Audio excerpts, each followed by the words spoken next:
வடசென்னை பாராளுமன்றத்தை பொறுத்த வரைக்கும் நிறைய விஷயங்கள் செய்யணும். மக்களுக்கு நிறைய முன்னேற்றங்கள் கொண்டு வரணும். ஆனால் இன்றைக்கி சென்னையில் இருக்கக்கூடிய 3 எம்பிக்களை பார்த்தீங்கன்னா ஒரு குடும்ப அட்ரஸை வச்சு எம்பிக்களாக இருக்காங்க. சாமானிய மனிதர்கள், மக்களுக்கு பணி செய்யக்கூடிய மனிதர்கள் இல்லை. அதனால் நிச்சயமாக இந்த முறை பாராளுமன்ற தேர்தலில் வடசென்னையில் பாரதிய ஜனதா கட்சி, தேசிய ஜனநாயக கூட்டணி வெற்றி பெற்று இந்த பகுதியினுடைய வளர்ச்சிக்காக இங்கே நிற்போம் என்கின்ற உறுதி நாங்கள் அளிக்கின்றோம்.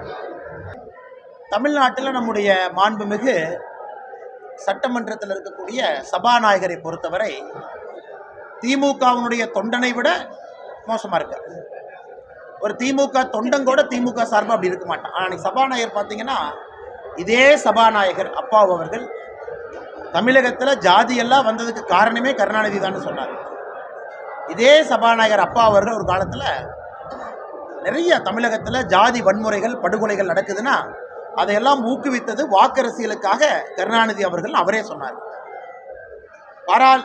நாடாளுமன்றத்தில் நம்முடைய ஆளுநர் அவர்கள் அவருடைய கருத்தை வெளிப்படுத்துகிறாங்க. அவருடைய கருத்தை வெளிப்படுத்திவிட்டு இருக்கையில் அமர்ந்திருக்கிறாங்க. ஒரு சபாநாயகருக்கு கட்சி சார்ந்து பேசுவதற்கு எந்த அதிகாரமும் இல்லை. நேற்று சபாநாயகர் அவர்கள் நடுநிலைமையாக நடக்கலை. ஒரு கட்சியை சார்ந்து அவர் பேசுகிறார். திமுகவினுடைய ஒரு உறுப்பினரை போல மேடையிலிருந்து பேசுகிறார். அதனால்தான் ஆளுநர் எந்திரிச்சு போனாங்க அப்படின்னு நான் பார்க்குறேன். மற்றபடி ஆளுநர் அவர்கள் அந்த உரையை நான் இந்த காரணத்துக்காக படிக்கலை அப்படின்னு நிறைய காரணங்கள் சொல்லியிருக்காங்க. அதன் பிறகு அந்த ஆளுநருக்காக இவர்கள் எழுதி கொடுக்கப்பட்ட அந்த உரையில் ஒரு 10 பெரிய தவறுகளை நாங்களே கண்டுபிடித்து அதை பத்திரிகை நண்பர்களுக்கு பத்திரிகை அறிக்கையாக கூட கொடுத்தோம். அது அனைத்தும் தவறு என்று சொல்வதை விட திட்டமிட்டு பரப்பப்படுகின்ற பொய் என்கின்ற வார்த்தை தான் சரியாக இருக்கும். உங்களுக்கு முன்னால் திரும்ப அதை சொல்லணும் அப்படின்னாங்கன்னா, முதல் பொய் என்ன சொன்னாங்கன்னா, இன்றைக்கி இந்தியாவில் முதலீட்டாளர்களுடைய முகவரியாக திராவிட மாடல் அரசு தமிழகம் இருக்குது. எல்லாருக்குமே தெரியும். இருக்கக்கூடிய ஒரு கம்பெனி வெளியே போகிறாங்க. உலக முதலீட்டாளர் மாநாட்டுக்கு கிடைத்த தொகை என்பது ரொம்ப குறைவு வேறு மாநிலத்தை கம்பேர் பண்ணும் பொழுது. 6.6 லட்சம் தமிழகம், 33 லட்சம் யூபி, 26 லட்சம் குஜராத், 10 லட்சம் கர்நாடகா. எந்த அடிப்படையில் பார்த்தாலும் கூட தமிழகம் முதலீட்டாளருடைய முகவடியாக இல்லை. உளுந்தூர்பேட்டைக்கு போங்க, உங்கள் சிப்காட் இருக்குது. 2 ஆண்டுகளுக்கு முன்பு ஒரு ஃபுட்வேர் கம்பெனி, செருப்பு நிறுவனம் ஒன்று 2000 ரூபாய் இன்வெஸ்ட் பண்ணுறேன்னு சொல்லி உங்கள் பெரிய கையெழுத்து போட்டு அட்வர்டைஸ்மெண்ட்லாம் பண்ணாங்க. ஆனால் வெறும் 2 ரூபா கூட வரல. தமிழகம் முழுவதும் நாங்கள் சுற்றி வந்திருக்கின்றோம். 200 தொகுதிகளை நம்ம கடந்திருக்கோம். எல்லா இடத்துலையும் சிப்காட் எப்படி இருக்குது, தொழில்துறை எப்படி இருக்குது, கரண்ட் பில்லை ஏற்றிட்டாங்க. ஈவன் தமிழ்நாட்டினுடைய ஸ்டேட் ஜிஎஸ்டி ரீஃபண்டே கொடுக்க மாட்டாங்க. அதே 1000 கோடி ரூபாய்க்கு பக்கத்தில் இருக்குது வேறு தொழிற்சாலையை சார்ந்து. அது ஒரு பொய். அது ஆளுநரை போய் படிங்கன்னு சொன்னால் ஆளுநர் எப்படி நான் படிப்பாங்க? அடுத்தது 2வது பொய், சென்னை மலை, தென் தமிழக மலையில் ஆளுங்கட்சிக்கு பாராட்டு.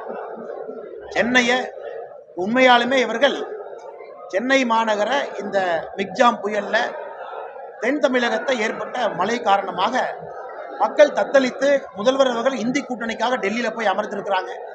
அதனால் பாராளுமன்றத்தில் இவர்களே அவர்களுக்கு பாராட்டினா கட்சி நிகழ்ச்சியில் பாராட்டிங்க, அது தவறு இல்லை. ஆனால் ஒரு பொய்யை எழுதி அதை ஆளுநர் அவர்கள் முதலமைச்சரையும் இந்த அரசையும் பாராட்ட வேண்டும் என்று சொன்னால் எப்படி பாராட்டுவாங்க? ஆளுநர் அவர்களே கிரிட்டிசைஸ் பண்ணியிருக்காங்க. சென்னை வெள்ளத்தை இதற்கு முன்பு சரியாக ஹேண்டில் பண்ணல, அதை பாராட்டுங்கன்னா எப்படி பாராட்டுவாங்க? அடுத்து 3வது பொய், அதாவது 20,000 கோடி சரக்கு மற்றும் சேவை வரி இது கொண்டு வந்தனால 20,000 கோடி தமிழகத்திற்கு கொடுங்க அப்படின்னு.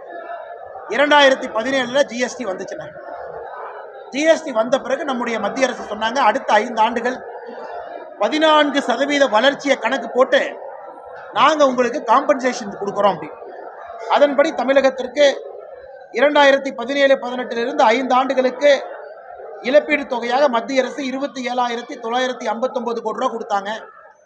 அது இல்லாமங்கன்னா கொரோனா காலகட்டத்தில் நிதி பற்றாக்குறையை சமாளிக்க 14,336 கோடி ரூபாய் கொடுத்தாங்க. இன்னைக்கு தமிழக அரசு இழப்புனா எப்படி இழப்புன்னு சொல்லணும். சும்மா இழப்புன்னு எழுதக்கூடாது. எல்லாத்துக்குமே இன்னைக்கு பொருளாதாரம் தெரியும். இழப்புனா எப்படி? சரக்கு சேவை வரி வருவதற்கு முன்பு தமிழகத்தினுடைய growth பாருங்கன்னா, வரி வருவாயினுடைய வளர்ச்சி பாருங்க, 2013-14 3%, 2014-15 7%, 2015-16 2%, 2016-17 7%. ஜிஎஸ்டி வந்ததுக்கு அப்புறம் தமிழ்நாடு வளர்ச்சியை பாருங்க, 18-19 14%, 19, 20 10%, 20, 21 கொரோனா காலகட்டம்னா 21, 22 16%, 22, 23 24%. நமக்கே தெளிவாக தெரியுது, ஜிஎஸ்டி கொண்டு வரப்பட்ட பிறகுதான் தமிழகத்தினுடைய வரி வளர்ச்சி அதிகமாக இருக்கு.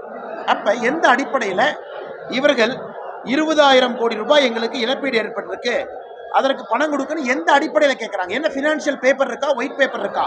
சும்மா கைக்கு வந்து எழுத வேண்டியது ஆளுநர் படினா எப்படின்னா படிப்பாங்க? அடுத்த போய் சட்டம் ஒழுங்கு பராமரிப்பு மத நல்லிணக்கம் ஆகியவற்றில் மாநில அரசு முன்னுரிமை வழங்குகிறது. ஏன்னா சட்டம் ஒழுங்குன்னு சொன்ன சிரிக்க மாட்டாங்களா? இவனுடைய சட்டம் ஒழுங்கு என்ன சரியா இருக்கு? ஆளுநர் அவர்கள் போன முறையும் அப்ஜெக்ஷன் பண்ணாங்க. சட்டம் ஒழுங்கு சரியா பராமரிக்கிறாங்க தமிழகத்தில், யாரும் ஏற்றுக்கொள்ள மாட்டார்கள். அதனால ஆளுநர் படிக்கல. மகளிர் உரிமை திட்டத்தை செயல்படுத்தி தேர்தல் வாக்குறுதியை நிறைவேற்றி விட்டோம். ஏன்னா 40% பெண்களுக்கு கொடுக்கறது மகளிர் உரிமை தொகையா, அதுவும் இத்தனை ரிஜெக்ஷன் பண்ணி வெறும் 40%. அதில் தேர்தல் வாக்குறுதி நிறைவேற்றி விட்டோம்னு எழுதி வச்சிருக்காங்க. அடுத்து பொய் 6, புதுமை பெண் திட்டம் மூலமாக 2.73 லட்சம் பெண்கள் பயனடைந்திருக்கின்றார்கள். இதற்கு முன்பு ஆட்சியில் தாலிக்கு தங்க ஒன்னொன்னே ரிமூவ் பண்ணிட்டு பேருக்கு ஒரு புது பேர் வைத்து விட்டு மக்கள் பயனடைஞ்சிருக்கிறாங்க. லேப்டாப் எல்லாம் போயிருச்சு. இது ஒரு பொய். அடுத்து பொய் 7, முதலமைச்சருடைய காலை உணவு திட்டம் நாட்டிலே முதன்மையானது. இது 2020 மத்திய அரசு புதிய கல்விக் கொள்கையில் காலை உணவு திட்டம் கொண்டு வந்தாச்சு. காலை உணவு திட்டத்திற்கான பணமும் மத்திய அரசு கொடுக்குறாங்க. காலை உணவு திட்டம், மத்திய உணவு திட்டத்திற்கான பணம் மத்திய அரசு வரும் பொழுது அதை திராவிட மாடல் அரசு தான் இந்தியாவிலேயே முதல்ல செஞ்சாங்கன்னு எப்படி நான் சொல்ல முடியும்? அதுவும் பொய். அடுத்து பொய் 8, ஆதி திராவிடர் மற்றும் பழங்குடியினருக்கான தமிழ்நாடு மேம்பாட்டு செயல் திட்டம் 2024. 2022 10,000 கோடி ரூபாய் திருப்பி அனுப்புகிறாங்க. SC/ST fund, schedule cost special plan fund வேண்டான்னு இன்னைக்கு இவர்களை பற்றி பெருமையாளர் எப்படி படிப்பாங்க? அடுத்தது பொய் 9, சாதிவாரி மக்கள் கணக்கெடுப்பை நடத்துமாறு மத்திய அரசை வலியுறுத்துகிறோம். கரெக்டு. போன ஆட்சியில் அவர்கள் குலசேகரன் குழு கொண்டு வந்தாங்க, சாதிவாரி கணக்கெடுப்பு.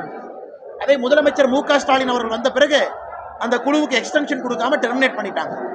தமிழகத்தில் ஏன் நீங்கள் சாதிவாரி கணக்கெடுப்பு குழு போடலாமல்ல? இதற்கு முன்பு குலசேகரன் குழு இதற்கு முன்பு இருந்த ஆட்சியில் அமைச்சாங்கல்ல, ஏன் இந்த குலசேகரன் குழுக்கு எக்ஸ்டென்ஷன் கொடுக்காம ஏன் கேன்சல் பண்ணீங்க? அதை பற்றி பேசுங்க, மத்திய அரசின் மீது குறை சொல்வதை விட. பொய் 10, தமிழக அரசு இன்னுயிர் காப்போம் திட்டம் நாட்டின் முன்னோடி திட்டம். இதுவும் பொய். மத்திய அரசு 2021 கொண்டு வந்துட்டாங்க. விபத்தில் யாராச்சும் மாட்டி இருந்தாங்கன்னா அவங்களை எடுத்துட்டு போய் ஹாஸ்பிட்டல் அட்மிட் பண்ண 5,000 ரூபாய், நல்ல குடிமகன் குடிமகள் என்று 5,000 ரூபாய் மத்திய அரசு கொடுப்பாங்க. அந்த திட்டம் மத்திய அரசு, அதுக்கு ஸ்டிக்கர் ஒட்டுறாங்க. சுருக்கமாக சொல்ல வேண்டும் என்றால், நேற்று ஆளுநர் உரைக்கு அவர்கள் எழுதி கொடுத்ததெல்லாம் முதலமைச்சர் அவர்களை சுய புராணம். அது ஆளுநர் அவர்கள் இத்தனை பொய் இருக்கு, இத்தனை டேட்டா தப்பு இருக்கு, நான் படிக்க மாட்டேன் அப்படின்ட்டாங்கன்னா, ஆளுநர் படிக்க மாட்டேன்னு சொன்னது சரியா தப்பா அது இன்னொரு டிபேட். ஆனால் அதில் பொய் இருக்கு அப்படின்னு நான் சொல்றேன். இரண்டாவது, அப்பாவு அவர்கள் ஆளுநர் மேடையில் உட்கார வச்சு என்ன பேசுறாரு? நாதுராம் கோட்சே ஏதோ பேரெல்லாம் பேசுறாரு. மேபி நாதுராம் கோட்சேவுக்கும் அப்பாவுக்கும் சம்பந்தம் வந்திருக்கும் என்னமோ தெரியும், எனக்கு தெரியுமா? அவரு தான் நீங்க கேட்கணும். ஆனால் நாதுராம் கோட்சேவுக்கும் கவர்னருக்கும் சம்பந்தம். ஸோ நாதுராம் கோட்சே ரொம்ப பிடிச்சிருக்கு, அப்பா வீட்டில் சிலை வச்சு கும்பிட்றாருன்னா அப்பாவை எடுத்து பேசுறாரு. பாரதிய ஜனதா கட்சிக்கும் யாருக்கும் நாதுராம் கோட்சேக்கு சம்பந்தம் இல்லை. கவர்னர் அவர்களுக்கும் நாதுராம் கோட்சேக்கு சம்பந்தம் இல்லை.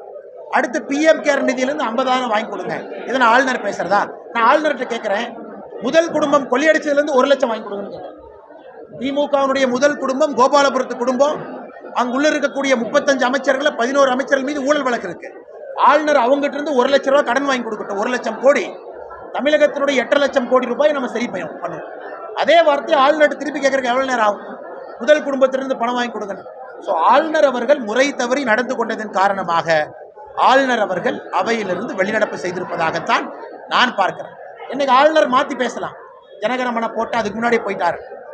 ஆளுநர் அவர்களுக்கு எந்த பிஸ்னஸும் கிடையாது. கவர்னர் சொல்வதை தவறு இருக்கா ரைட் இருக்கா அது சபையில் இருக்கக்கூடிய உறுப்பினர்கள் டிஸ்கஸ் பண்ணணும். அது அவை குறிப்பில் போகணுமா வேண்டாமா உறுப்பினர் டிஸ்கஸ் பண்ணிட்டோம். ஆளுநர் ஒரு நியூட்ரல் ஜட்ஜு, அவர் திமுகவுடைய உறுப்பினர் கிடையாது. ஆனால் திமுகவுடைய உறுப்பினரை விட மோசமாக ஆளுநர் அவர்கள் நேற்று நடந்து கொண்டார். அதனால் தான் மாண்புமிகு ஆளுநர் அவர்கள் வெளிநடப்பு செய்ய வேண்டி வந்துச்சு. அடுத்தது, சபாநாயகர் தவறாக நடந்துக்கிட்டனால தான் ஆளுநர் வெளிநடப்பு செய்ய வேண்டி வந்துச்சு. அடுத்த கேள்வி, இப்போ இதுக்கு தேசிய கீதம் எப்படி போடுறது, நம்முடைய தமிழ்தாய் வாழ்த்து எப்படி போடுறது? ஆனால் இன்னைக்கு இந்தியாவில் எல்லா அசம்பிளியுமே தேசிய கீதம் இசைக்கிறாங்க. ஆரம்பத்தில் முடிவில் தேசிய கீதம் இசைக்கிறாங்க. நமக்கு ரொம்ப சந்தோஷம். நம்முடைய தமிழ்தாய் வாழ்த்து கண்டிப்பாக இசைக்கணும், எந்த மாற்று கருத்தும் இல்லை. பாரதிய ஜனதா கட்சி நாங்கள் உத்தரவாதம் கொடுக்குறோம். மக்கள் எங்களுக்கு வாக்களித்து தேர்வு செய்யப்படும் பொழுது முதல்ல தமிழ்தாய் வாழ்த்து வாசிப்போம். தமிழ்தாய் வாழ்த்து முழுமையான தமிழ்தாய் வாழ்த்தா இருக்குது. கலைஞர் கருணாநிதி அவர்கள் ஒட்டின தமிழ்தாய் வாழ்த்து இல்லை, முழுமையான தமிழ்தாய் வாழ்த்து இசைத்த பிறகு ஜனகணமன இசைக்கும். அதன் பிறகு சபை நடவடிக்கைகள் நடக்கும். சபை நடவடிக்கைகள் நடந்து முடிந்த பிறகு மறுபடியும் தேசிய கீதத்தை இசைத்து முடிவு கொண்டு வரும். இது எங்களுடைய ஸ்டாண்டை சொல்ல முடியும். மற்றபடி ஆளுநருடைய கருத்து அரசு ஏற்றுக்கிறது ஏற்றுக்காது அரசுக்கு விட்டது. ஆனால் பாரதிய ஜனதா கட்சியினுடைய ஸ்டாண்டு தமிழ்தாய் வாழ்த்து, முழுமையான தமிழ்தாய் வாழ்த்து இசைத்த பிறகு தேசிய கீதத்தை இசைத்து அவை நடவடிக்கைகள் நடத்தி தேசிய கீதத்தோடு முடிப்போம். இது எங்களுடைய கொள்கை. இதை திமுக காரங்க நான் இசைப்பன்னு சொல்லுவாங்க, இல்லாமல் இருக்கலாம், அவங்களுக்கு விட்டதுன்னா அதை பற்றி நான் கருத்து சொல்ல விரும்பவில்லை. அடுத்ததுங்க, 240 நாட்களுக்கு பிறகு 242 நாட்களுக்கு பிறகு இப்போ செந்தில் பாலாஜியோட ராஜினாமா செய்ய வேண்டும் என்று கேட்டிருந்தீங்க. இப்போ காலதாமதமான நடவடிக்கை கிடைக்கிறீங்களா? அண்ணா, இதை முதல் நாள்லேருந்து சொல்கிறோம். கவர்னரும் இதே தான் சொன்னார். நம்முடைய உயர் நீதிமன்றம் 2 முறை, ஒரு முறை நேரடியாக, ஒரு முறை மறைமுகமாக சொல்லியிருக்கிறாங்க. அதாவது ஒரு அமைச்சர் அவருக்கு சம்பளம் கொடுக்குறோன்னா செய்கிற வேலைக்காக. ஆனால் ஊழல் வழக்கிலே கைது செய்யப்பட்ட ஒரு அமைச்சருக்கு மக்களுடைய வரி பணத்தில் சம்பளம் கொடுத்து இலாக்கா இல்லாத அமைச்சராக 8 மாத காலமாக செந்தில் பாலாஜியை வச்சிருந்தாங்க. இன்னைக்கு வேறு வழியே இல்லை, மக்களுடைய கோபத்துக்கு ஆளாயிட்டாங்க. அந்த ஒரு காரணத்திற்காக அவங்க ரிசைன் பண்ணியிருக்காங்கன்னா, இதில் முக்கியமாக என்னன்னா, ஒருவேளை ரிசைன் பண்ணால் பெயில் கிடைக்குமான்னு ஐடியா பண்ணுறாங்க. நாம் ரிசைன் பண்ணிட்டா சொன்னாரானே, இப்படி சொன்னாரானே, நம்ம பால்கனராஜனே அவர் கோர்ட்டில் இருக்கும் பொழுது, இந்த நீதிமன்றத்தில் இந்த ஆர்கியூமெண்ட் நடக்கும் பொழுது பால்கனராஜனை சொல்கிறது, செந்தில் பாலாஜி அவர்கள் அமைச்சர் பொறுப்புலேருந்து ரிசைன் பண்ணிட்டு அதுக்கப்புறம் பெயிலை பற்றி பார்க்கலான்னு உள்ள நீதிமன்றத்தில் அப்படி தான் ஆர்கியூமெண்ட்டே போச்சு. ஆனால் எப்படி இருந்தாலும் கூட ரிசைன் பண்ணுறதுக்கு ஒரு பெயில் கொடுக்க ஆரம்பித்தாங்கன்னா அது எங்கே போய் முடியல. அவர் ஊழல்வாதி என்பதில் எந்தவித யாருக்கும் கொஞ்சம் கூட டவுட் இல்லைங்க. இன்னைக்கு அவர் 8 மாதம் கழித்து ரிசைன் பண்ணியிருக்கிறது, அதை முதலமைச்சர் அவர்கள் ஏற்றுக்கொண்டு ஆளுநருக்கு அனுப்பியிருக்கிறது. ஆளுநர் அவர்கள் அதை ஏற்றுக்கொண்டு அமைச்சரவை கவுன்சில் ஆஃப் மினிஸ்டர்ஸ் இருந்து நீக்கி இருப்பது பாரதிய ஜனதா கட்சி முதல் நாளிலிருந்து என்ன சொல்லுகின்றோமோ எங்களுக்கு கிடைத்த வெற்றியாக பார்க்கின்றோம். ஆனால் இதுவும் பெயிலுக்கும் சம்பந்தம் இல்லை என்பதையும் இந்த நேரத்தில் நாங்கள் பார்க்குறோம். ஏன்னா ரிசைன் பண்ணுறவங்களுக்குலாம் நீங்கள் பெயில் கொடுக்க ஆரம்பித்தா யார் மேனாலும் தவறு செய்வாங்க, உள்ளே போவாங்க, ரிசைன் பண்ணுவாங்க, பெயிலில் வெளியே வருவாங்க, அதே தவறு செய்ய ஆரம்பிப்பாங்க. அதனால் பொறுத்திருந்து பார்ப்போம். அதாவது தமிழ்நாட்டில் 234 தொகுதியில் 214 தொகுதியில் பாத யாத்திரை நடந்து முடிந்திருக்கும் பிப்ரவரி 25ஆம் தேதி போது. சென்னை மட்டுமே நம்முடைய கட்சி நண்பர்கள் நிறைய நிகழ்ச்சிகள் வச்சுருக்காங்க. உதாரணத்துக்கு அண்ணே பிரச தள்ளாதீங்கண்ணே, உதாரணத்துக்கு இன்றைக்கி மட்டும் பார்த்தீங்கன்னா ஒரு தனியார் கல்லூரியில் ஒரு 6000 முதல் தலைமுறை வாக்காளர்கள்ட்ட ஒரு நிகழ்ச்சி. சாயந்தரம் சென்னையில் இருக்கக்கூடிய மாற்று மொழி பேசுபவர்கள் அவங்ககிட்ட நிகழ்ச்சி. நாளானைக்கு காலையில் கடல் யாத்திரை, நம்முடைய மீனவ சொந்தங்கள் ஒரு 300 போட்டில் கடல் யாத்திரை சென்னையில். அதற்கப்புறம் பார்த்தீங்கன்னா அட்வொகேட்ஸ் அவங்க ஒரு 12,000 பேர், அவங்க ஒரு நிகழ்வு. ஸோ சென்னையை பொறுத்தவரை எப்படி முடிவு பண்ணிட்டாங்கன்னா, தலைவர்கள் கடல், கல்லூரிகள், பொது இடங்களில் மக்களை அழைத்து மகளிர் சங்கமம், குணத்தூரில் பண்ணுறீங்க மகளிர் சங்கமம், அப்புறம் காக்கி சட்டை பேரணி தொழிலாளர்கள்லாம். ஸோ சென்னையை பொறுத்தவரை தலைவர்கள் அதே விஷயத்தை, அதே மக்கள் சந்திப்பை வேறு விதத்தில் நடத்த வேண்டும் என்று முடிவு செய்திருக்கின்றார்கள். அதற்கு நான் கட்டுப்படுவதாக சொல்லியிருக்கின்றேன். ஆனால் சென்னையில் நிறைய சந்திப்புகள் இருக்கும், அதெல்லாம் இந்த மாதிரி இருக்கும். ஆனால் இப்போ நான் என்ன கணக்கு போடுறேன்னா, செந்தில் பாலாஜியை பெயிலில் கொண்டு வர்றதுக்காக அடுத்த ஒரு வாரத்துக்குள்ளே செந்தில் பாலாஜி தம்பியை சரண்டர் பண்ணுவாங்க. கொஞ்சம் அதை போலீஸ் மூலையை வச்சு சொல்கிறேன். ஸோ செந்தில் பாலாஜி தம்பியை சரண்டர் பண்ணி பெயிலுக்கு மூவ் பண்ணுவாங்க.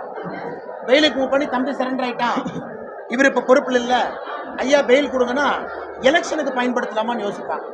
ஸோ அவங்க அடுத்த மூவ் செந்தில் பாலாஜி தம்பி என்ன ஒரு வாரத்தில் சரண்டர் பண்ணி அதை வச்சு ஒரு பெயில் ட்ராமா ஆரம்பிப்பாங்க. அப்படித்தான் நான் பார்க்குறேன். அண்ணே, ஓகே, இந்தியாவை பொறுத்தவரை 2 இடத்துல நம்முடைய மீனவர்களுக்கு எப்பொழுதுமே சிறு சிறு பிரச்சனைகள். ஒன்று தமிழகம், இலங்கை இந்த பக்கம், இன்னொன்று குஜராத், பாகிஸ்தான் பார்டர் பக்கம். ஆனால் குஜராத் பாகிஸ்தான் சைடில் என்னன்னாங்கன்னா, வருடத்திற்கு ஒரு முறை பாகிஸ்தானிலிருந்து வந்த மீனவர்கள் கைதாகி நம்ம சிறையிலையும், நம்முடைய மீனவர்கள் பாகிஸ்தான் சிறையில் இருக்கும் பொழுது 2 நாடுகளும் மீனவர்களை இந்த பக்கம் விடுவித்து அந்த பக்கம் விடுவிப்பாங்க. அதுதான் ஜென்ரலாக இத்தனை ஆண்டுகளாக ஒரு தீர்வு. பாகிஸ்தானை பொறுத்தவரை உங்களுக்கு தெரியும், அது ஒரு எதிரி நாடு. அதில் நாம் பேசி ஒரு மீனவரையும் கொண்டு வந்து கொண்டிருக்கின்றோம். ஆனால் ஒரு முறையும் மீனவர்களை விட்டு மீனவர்களை கொண்டு வரோம். நீங்கள் பார்த்துருப்பீங்க, கட்டாரில் 8 நம்முடைய நேவியிலிருந்து பெரிய மனிதர்கள் வேறு வேறு பொறுப்பில் இருந்தாங்க. அவர்களை கிட்டத்தட்ட 18 மாதமாக சிறையிலிருந்து அவர்களுக்கு தூக்கு தண்டனை கொடுத்தாங்க.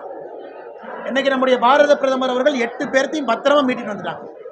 பிரதமர் அவர்கள் இன்னைக்கு கிளம்புறாங்க. இன்னைக்கு அபுதாபி, UAE, கட்டாரெல்லாம் போகிறாங்க. ஸோ தூக்கு தண்டையில் இருந்த 8 பேரை ஒரு சின்ன செராய்ப்பு இல்லாமல் பிரதமர் அவர்கள் இந்தியாவுக்குள்ளே திரும்ப கொண்டு வந்துட்டாங்க. அதனால் மீனவர்கள் எங்கே இருந்தாலும் கூட இன்னைக்கு பாலில் பாருங்கள், நம்மளுக்கு போய் ரிசீவ் பண்ணிட்டீங்களே. இலங்கையிலிருந்து விடுதலை வந்த 10 மீனவர்களை பாரதிய ஜனதா கட்சி அதிகாலையில் விமான நிலையத்தில் போய் ரிசீவ் பண்ணிட்டு வந்திருக்காங்க. ஆனால் நாங்கள் தெளிவாக இருக்கின்றோம், இந்திய மீனவன் எங்கே இருந்தாலும் கூட இந்திய அரசு எல்லா முயற்சி எடுத்து கொண்டு வருவோம். ரீசெண்டாக நீங்கள் பார்த்துருப்பீங்க, பிரிட்டிஷ் ஐலண்ட் அது எப்படி அங்கே போய் மாட்டினாங்கன்னு தெரியல, அந்த காற்று கப்பலை தள்ளிட்டு போயிடுச்சு. அங்கே இருந்த மீனவர்களையும் கொண்டு வந்திருக்கும். இலங்கை மட்டுமல்ல, எங்கே மீனவர்கள் சென்றாலும் கூட தமிழக பாரதிய ஜனதா கட்சி உடனடியாக வெளியுறவுத்துறை அமைச்சர்கிட்ட பேசி உடனடியாக நடவடிக்கை எடுத்து இலங்கை சிறையிலிருந்து வேறு வேறு சிறையிலிருந்து கொண்டு வருகின்றோம். அதே போல் பாகிஸ்தான்லேருந்து வருவாங்கன்னா, பட் ப்ரொசீஜர் அங்கே வேறு. நான் அதே தான் சொல்கிறேன். ஆளுநர் உரை உப்பு இல்லை, சப்பு இல்லை, வெங்காயம் இல்லை, காரம் இல்லை, மிளகாய் இல்லை, ஒன்றுமே இல்லை, வெந்தண்ணியை கொடுத்துட்டு சாம்பார்னு சொல்கிற மாதிரி. இதே ஸ்பீக்கர் அப்பாவு அவர்கள் இதற்கு முன்பு கலைஞர் கருணாநிதி அவர்களை ஜாதி வெறியன்னு சொல்லியிருக்காங்க. தமிழகத்திலே ஜாதி கலவரங்களுக்கெல்லாம் கலைஞர் கருணாநிதி அவர் தான் காரணம்னு சொல்லியிருக்காங்க. ஆனால் இன்னைக்கு அப்பாவு அவர்கள் இவங்க பக்கம் ஜால்ரா அடிக்கணும் அப்படிங்கிறதுக்காக தான் ஒரு சபாநாயகர் என்பதை மறந்து வாய்க்கு வந்தெல்லாம் பேசுகிறார். நேற்றுன்னு ஆளுநர் அவர்கள் பேசுனதுக்கு தப்போ சரியோ உறுப்பினர்கள் சொல்லணும், அது வேற. உறுப்பினர் கருத்துக்கு நான் பதில் கருத்து சொல்ல போகிறதில்ல. திமுக ஒன்று சொல்லுவாங்க, இன்னொரு கட்சிக்காரன் காங்கிரஸ் ஒன்று சொல்லுவாங்க, அது வேறு. ஆனால் நடுநிலையாக இருக்க வேண்டிய ஆளுநர், சபாநாயகர் ஆளுநரை அமர வைத்துக் கொண்டு சபாநாயகர் அவர்கள் ஆளுநர் அவர்களை பற்றி தவறாக பேசியிருப்பது எந்த காரணத்திலும் ஏற்றுக்கொள்ள முடியாது. ஏன்னா ஆளுநர் பையன் பொண்ணுக்கு சீட் எதிர்பார்ப்பாருன்னு நம்ம அப்படிதான் தோணுது இல்லைங்களா? அவர் ஆளுநரோட பிஹேவியர்லாம் பார்த்தா அவருடைய குடும்பத்தில் யாருக்காச்சும் சீட்டு வாங்கலாமான்னு ட்ரை பண்ணிட்டு இருக்காரு சபாநாயகர். சரி, மாற்றி மாற்றி சொல்கிறேன். சபாநாயகர் கொஞ்சம் கத்தி பேசுறதுனால மாற்றி பேசுறேன். சபாநாயகர் பையனுக்கு. ஸோ சபாநாயகர் அவரை பொறுத்த வரைக்கும் நேற்று அவர் நடந்து கொண்ட விதத்தை பார்க்கும் பொழுது அவர் குடும்பத்தில் யாருக்கோ MP MLA சீட் கேட்குறாரு. கருணாகராஜனை சொல்கிறாரு, நான் அந்த பகுதி எனக்கு தெரியும், பையனுக்கு MP சீட் இல்லாட. ஆளுநர் அவர்கள் அந்த மாதிரி அமர்ந்திருக்கும் பொழுது சபாநாயகர் கொச்சைப்படுத்தி பேச வேண்டிய அவசியம் இல்லை.